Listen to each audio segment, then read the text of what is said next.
Salve a tutti, Denis Seghetti, cofondatore di Windering, titolare di un'agenzia web, mi occupo di web marketing, sviluppo front-end e di e-commerce in particolare.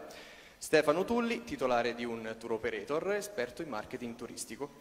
Io e Stefano abbiamo avuto il piacere e l'onore di essere selezionati al Digiton, ma prima di venire qui a Bisceglie abbiamo subito dovuto affrontare uno scoglio, cioè quello della permanenza qui per 3 giorni, perché siamo di Ascoli Piceno, veniamo da lì. Ora, la prima cosa che abbiamo fatto è quella di cercare un hotel, abbiamo dovuto prenotare un hotel, abbiamo preso la nostra applicazione, il nostro sito web di riferimento che è booking.com e abbiamo scelto il nostro hotel in base al prezzo ma soprattutto in base alle recensioni, come fanno un po' tutti. Secondo scoglio, automobile, abbiamo dovuto affittarla. Abbiamo preso anche in questo caso il nostro sito di riferimento che è Hertz e anche lì, in base al prezzo ma soprattutto alle recensioni, abbiamo scelto il mezzo di trasporto. Terzo ed ultimo scoglio. Ci è venuta fame, a Bisceglie ci è venuta fame e abbiamo dovuto scegliere un ristorante. Anche qui, sito web di riferimento, TripAdvisor, chi non lo usa, abbiamo dato un'occhiata ai ristoranti qui a Bisceglie, ce ne sono una marea e per sceglierli... Mangiato bene? Come? Mangiato bene? Anche troppo forse, si nota. E... ce ne sono tantissimi e per sceglierli chiaramente dove potevamo orientarci se non sulle recensioni. Quindi in base alle recensioni abbiamo scelto il ristorante. Ora, io e Stefano, si noterà, vacci piano, non abbiamo finito, si noterà, siamo dei wine lovers, siamo degli enoturisti, adoriamo andare in cantina. E quindi stasera, alla fine della maratona, volevamo festeggiare, magari non troppo, volevamo festeggiare appunto in cantina, volevamo fare una degustazione o comunque portare a casa 2 o 3 bottiglie di vino per le nostre compagne, ammesso che ancora ci siano. E che cosa abbiamo fatto quindi? Abbiamo preso il nostro telefonino, come sempre, e... cosa abbiamo fatto? Nulla.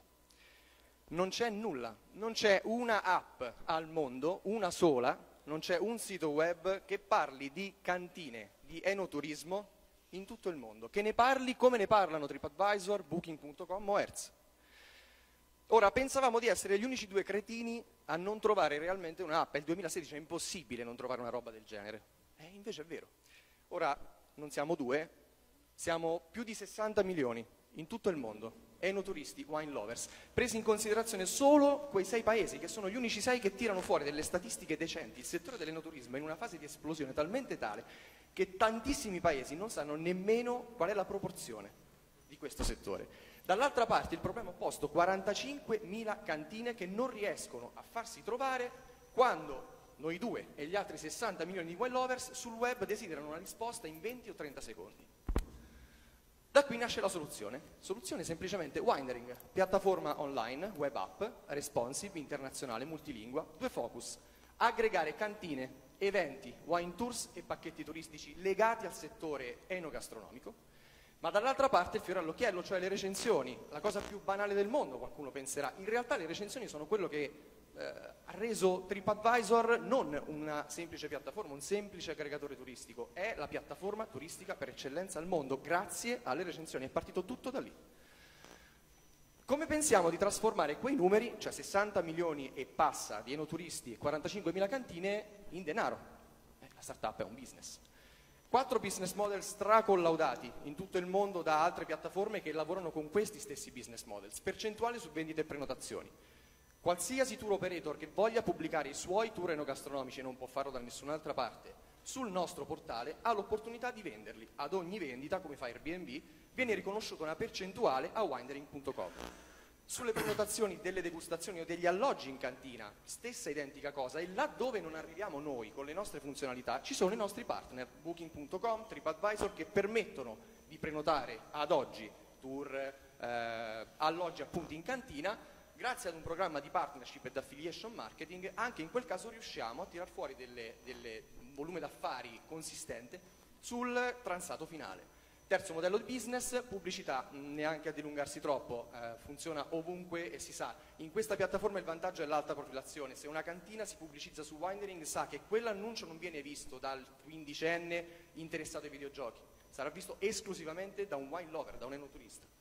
Consulenza B2B, forse è la parte più complessa, ma è quel settore che potrebbe rendere Windering unico, potrebbe renderlo realmente un consulente IT e promo commerciale nel settore delle cantine. Il modello è quello di Yux, la famosa multinazionale del settore dell'abbigliamento. Yux si propone ai suoi partner, quelli più elevati, Armani, Della Valle, dicendo loro: signori miei, per voi il web marketing, l'e-commerce, l'internazionalizzazione non è un optional. Ora, invece di creare un vostro team o di perdere del tempo prendendo consulenze o agenzie web, ci pensiamo noi. Vi procuriamo noi questi servizi perché siamo i leader, perché sappiamo meglio di chiunque altro come funziona il mercato e come funziona il web. Vorrei solo ricordare che in Italia il 65% delle cantine non ha un e-commerce. Nella Napa Valley in California l'82% delle cantine ce l'ha, è l'esatto contrario. Ora, volume d'affari presunto, voli pindarici, siamo una startup in fase di pre-revenue, il sito è online, siamo già partiti, ma è chiaro che facciamo i conti probabilmente su qualcosa che ancora non è realmente consolidato, ma abbiamo due parametri fondamentali che abbiamo cercato a lungo e che vengono dalle altre piattaforme che utilizzano i nostri stessi business models. Il valore che ogni utente ha su una piattaforma che utilizza questi business models. Quel valore varia tra 1 e 12 dollari, è una forchetta ampia ma vale ed è valida come parametro di partenza, e un potential market share del 10%. 60 milioni dei turisti, il 65%, cioè 36 milioni è web ready, quindi si informa o prenota prima di partire. Mettendo insieme queste variabili, il volume d'affari presunto, una volta a regime chiaramente, varia tra i 3,6 e i 43 milioni di dollari l'anno. Competitors, parliamo di mostri, sulla destra ci sono dei mostri. Rispetto a loro individuare un vantaggio dovrebbe essere complicato, in realtà questi mostri, TripAdvisor, Google, Wikipedia, Foursquare, non parlano di enoturismo. L'ho dimostrato nella prima slide, non sono punti di riferimento. Se devo trovare N cantine intorno a me, non penso a questi aggregatori, non penso a nulla in realtà. Dall'altra parte, Wine Searcher, Seller Tracker, Wine Intro, Vivino in Italia.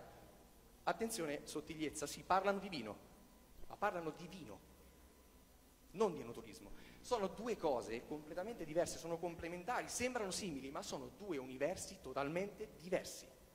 Vino e enoturismo non hanno nulla in comune se non la cantina. Portiamoli in cantina. Questo è il nostro vantaggio competitivo. Parlare di cantine, parlare di enoturismo è oro, soprattutto nel nostro territorio in Italia, è oro. Per i prossimi 3 o 5 anni, semplice, implementazione dei sistemi di gestione degli eventi, dei news e dei pacchetti turistici. Il sito è già online, quindi il sistema delle recensioni è già funzionante, di conseguenza quelli sono i sistemi mancanti. Quello dei pacchetti turistici è molto importante perché valida uno dei business model che riteniamo fondamentali. Validazione del sito web affiancato al primo concetto, internazionalizzazione del sistema, parlare la lingua di chi cerca per noi è fondamentale.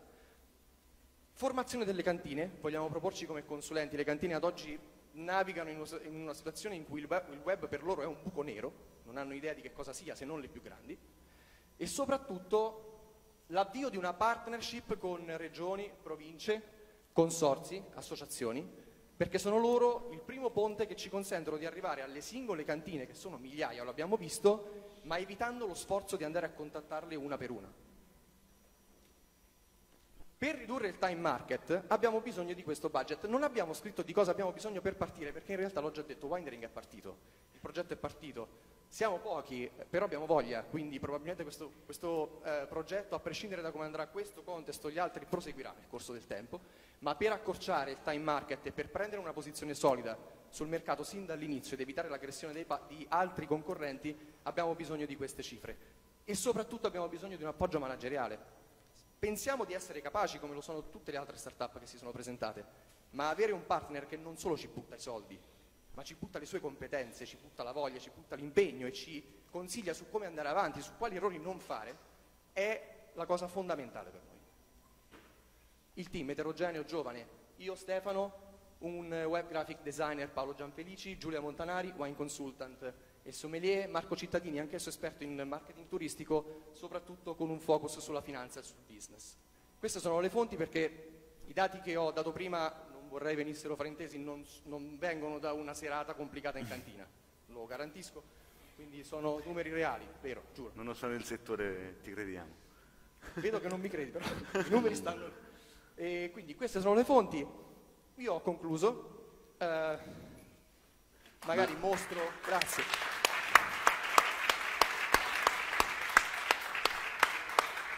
Se ho 20 secondi mostro il sito, se non ho 20 secondi vi prego solo di attendere, ma non per parlare di Windering, Non voglio parlare di Windering, però il sito lo metto lo stesso.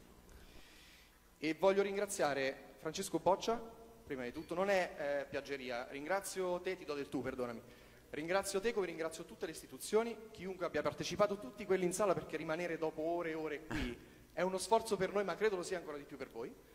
E ringrazio soprattutto lo staff, noi siamo gli ultimi, quindi mi faccio carico di quest'onere, ma parlo a nome di tutte le start-up. È stata un'esperienza meravigliosa, abbiamo incontrato tanti amici che forse rincontreremo nel percorso di sviluppo e quindi vi invito le istituzioni a fare queste cose ancora di più in queste sedi, perché valorizzano la cultura italiana. Quel liquido giallo paglierino che avete lì nel bicchiere è quanto di più simile all'oro questo territorio riesca a produrre. Allora, prima di dire scusate, cin cin, alle 19 in punto cominciano, alle 18:45 in punto cominciano i fuochi d'artificio al castello di Trani. Intanto cin cin. Salute. Grazie. Adesso aspetto le domande, rovinami pure, fammi le domande. La domanda era bere appositamente per non essere la domanda si chiamava poco. cin cin, ma comunque in quale siete specializzati in una regione? No, puntiamo all'internazionalizzazione. Avete così, no, al momento se vado in Toscana è più probabile che trovo una copertura buona o in Puglia o no? Noi abbiamo fatto data entry su tutte le cantine italiane che siamo riusciti a trovare e soprattutto la zona della California, Napa Valley. Chiaro che in regioni come la Toscana la preparazione verso questo genere di iniziative è molto più ampia. Quindi lo avete fatto voi manualmente il data entry? Per adesso sì. Per velocizzare. Esatto, almeno per far vedere che c'è qualcosa, se no è da pazzi. Però in Toscana troviamo il problema inverso, ci sono già cantine magari preparate che potrebbero ignorarci nei primi periodi, quindi non possiamo ignorare le altre regioni. Cin cin. Cin cin a voi, salute, grazie.